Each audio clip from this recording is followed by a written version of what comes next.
So, updated na ba yung mga kakamping? Alam niyo na ba yung latest issue? Nalaman ko lang kanina na in-endorse pala ni Attorney Leni Robredo si Benhur Abalos at si Manny Pacquiao as a senatorial candidate. Nung nakita ko yon sa TikTok, akala ko it's a fake news.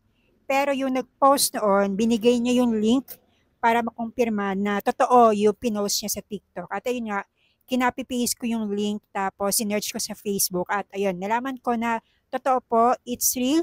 It's not a fake news, talaga pong inendorso ni Atty. Leni Robredo si Benhur Abalos at saka si Manny Pacquiao bilang senatorial candidate. At nung nalaman ko yon, ano yung reaction ko? I'm shocked. Oh, very shocked.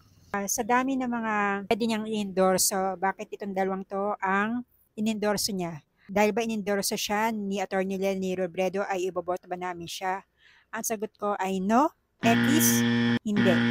Hindi ko sila iboboto. Bakit?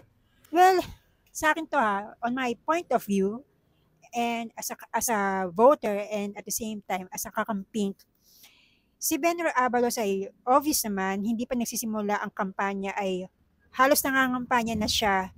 Makikita mo yung mukha niya, marami siya mga billboard, mga tarpaulin na nakikita mo kung saan-saan. Make it worse pa, napanood ko na rin siya sa Family Feud. Napanood ko rin siya sa Face to Face. Imagine niyo, nandoon siya at isipin niyo na lang na ano ginagawa niya doon, di ba? And obviously, simpleng galawan lang, alam niyo na nangangampanya siya, di ba? Medyo nakakairita. Kasi doon ba naman sa programa yan makikita mo pa rin yung mukha niya, no? Pinakamatinding issue sa kanya, yun nga nung nahuli si Alice Guo, tapos yung kanyang signature na salita na, ikaw talaga, di ba? Na parang lahat ng mga pugante, nandoon ang mukha ng isang Benhur Abalos, di ba? Manny Pacquiao, bakit ko siya hindi iboboto? My God. Well, para sa akin, si Manny Pacquiao ay isang karangalan sa bayan bilang isang boksingero. Noong panahon niyan na siya ay nagbo-boxing talagang dito rin sa amin, dito sa Bulacan, kapag meron siyang laban, meron siyang boxing, talagang ang tahimik dito sa lugar namin, super tahimik, parang holiday. Kasi, as in talagang walang sasakyan, walang tricycle, kasi lahat nakatutok sa TV para panuorin ang laban niya. So, as in sobrang tahimik kapag laban ni Manny Pacquiao. Pero bilang isang senador, ano ba yung nagawa niya? Diba? Tapos ang pinaka-worst na nagawa niya ay yung kay Attorney Laila de Lima na isa siya sa mga naging dahilan kung bakit nakulong si Attorney Laila de Lima. Dahil ng panahon na yon, hindi pa siya nakukulong, iniimbestigahan niya yung war on drugs ni Duterte. At dahil doon, talagang pinahirapan siya ng husto ni Rodrigo Duterte. At isa si Manny Pacquiao kung bakit napatalsik sa pwesto bilang isang nag-iimbestiga sa war on drugs, si Attorney Laila de Lima. And then, very forgiving lang talaga si Attorney Laila de Lima.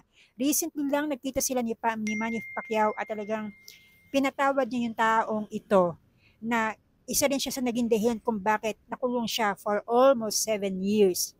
At doon sa 7 years na yun, talagang grabe ang hirap na dinanas ng isang Laila de Lima sa mga kasong napatunayang hindi naman totoo. Inendorsa pala ni Attorney Leni Robredo si Manny Pacquiao at saka si Benhur Abalos. It's very shocking, pero ang nakakatuwa kasi sa kakamping at din yung ano ko na hindi tayo para mga kulto na kung ano sabihin ng pinaka-leader natin ay susundin natin.